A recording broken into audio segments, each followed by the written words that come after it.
Hello. The focus group that we had or chose to do is Black men at predominantly white institutions. My name is Ayanna Samuels. I'm a first year master's student here in the HESA program at Indiana University Bloomington. My assistantship is in the Student Involvement and Leadership Center, where I'm a graduate advisor for student organizations. I received my bachelor's in mass communications at Alcorn State University. Hi, I am Kandace Rippy, and I too am a first year HESA student here at IU Bloomington. And I also received my degree. My graduate assistant is in the Office of Student Conduct. I am a graduate hearing officer, and I received my bachelor's degree here at IU Bloomington with, I got my degree in management and human organization. So the first thing we wanted to discuss was relevant terms and definitions that we think were really imperative for this academic brief. So I'm not going to read all of them, but they are Black, African-American, first generation, school to prison pipeline, student athlete, engagement, and retention. So the ones that we really are keying on is first Black, but also first generation student, a person who is neither parent having received a bachelor's degree, student athlete, a Black student who has been solicited by a member of the athletic group or staff or other interested party with athletics to participate in those intercollegiate teams. Also school to prison pipeline, when schools criminalize minor infractions as a result in student exposure to the criminal justice system. And it's a disproportionate number of these children are students of color, people of color, really Black students. Also engagement and retention. Those are key points that we want to discuss when learning how to maintain and have Black students, Black male students specifically, be engaged and want to stay in attending a predominantly white institution. So historic and social context, there is a good deal of historic and social context that affects this group of students. Some of the ones we felt were most important to add or maybe most impactful to the outcomes or pursuits of Black men as students in higher education. Those are just some of those. We touch on disproportionate incarceration rate of men, Black men in the US. This plays into a lower number of Black male role models and educators, which is also enumerated on there. Further with that, the school to prison pipeline and how it affects Black male youth early and contributes to 0.1 of incarceration rates, lacking Black role models, and then following cultural and societal influences and expectations that impact Black men's sense of belonging and attention to mental health. So it is something that's been pretty clear in the Black community that attention for mental health, sense of belonging, and hypermasculinity are present within Black men. So it really definitely affects their sense of belonging and how they pursue or how often they are to pursue higher education. Yeah, so next thing we want to talk a little bit is about population overview. So when we talk about population overview, we want to specify that we're talking about Black male, Black cisgender men in the population of a predominantly white institution. So Black cisgender men attending a PWI, as it said for short, their Black men remain one of the most underrepresented groups in higher education when compared to their general college age population, i.e. white men. Also, Black men accounted for 31.3% or 18 to 24-year-olds being enrolled in a degree granting post-secondary education.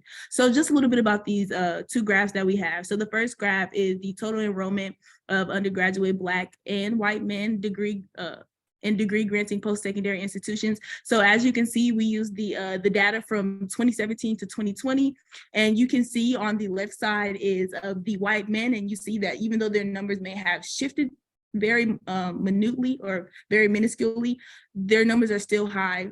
Roughly about 55% of white men are still going to attend these institutions compared to Black men, where these numbers are barely, not even half, not even 1/4 of the number of white men attending the institution. So their numbers were roughly around 14%, and they've been stagnant and steady declining to around the numbers of 11%.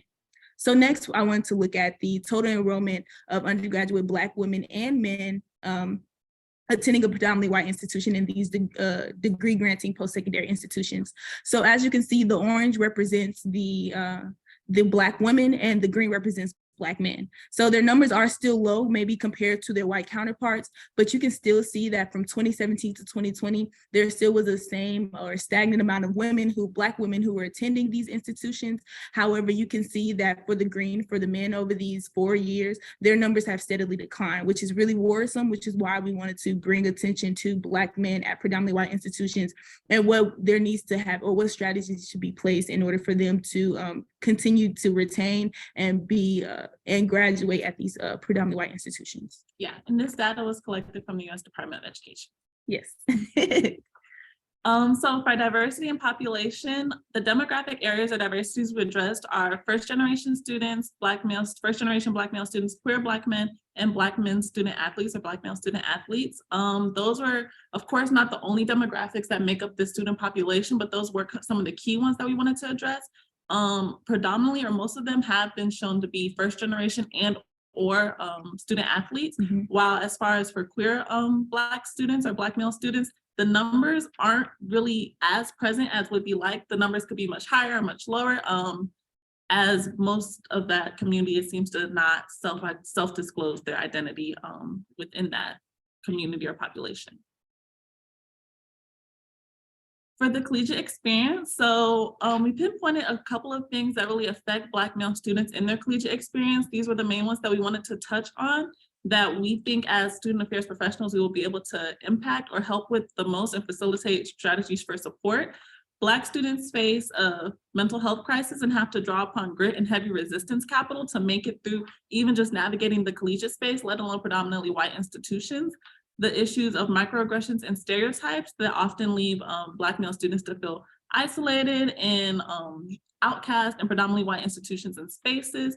And then this goes into the false and negative labels and a hard time, false and negative labels associated with Black men and negative stereotypes associated with Black men through, again, the historic context that leave Black male students having a hard time finding fellowship and establishing a sense of belonging at predominantly white institutions, which leads to or adds to their lacking retention rates and engagement.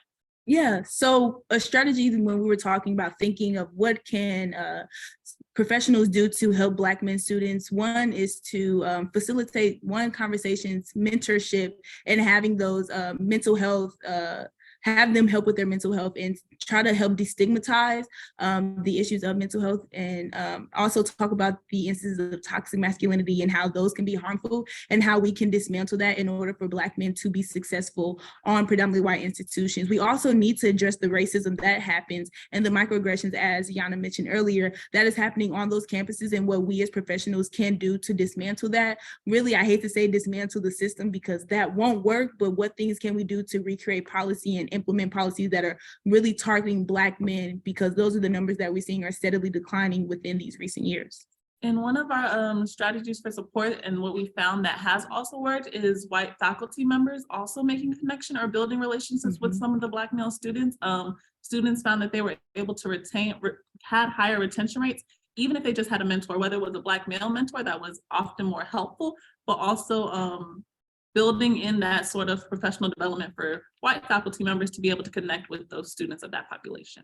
Also, one more thing, for admissions, there needs to be more work in admissions, searching for and recruiting non-athletic Black students, non-athletic Black men, because I do see that the numbers with majority Black men who attend predominantly white institutions are student athletes, and we want to make sure that we're enrolling, or that institutions are enrolling Black men students who are not athletic so that they can present themselves in a different degree than just being an athlete. So, yay. So thanks for listening. Thanks, you guys. That was our academic brief poster. Bye.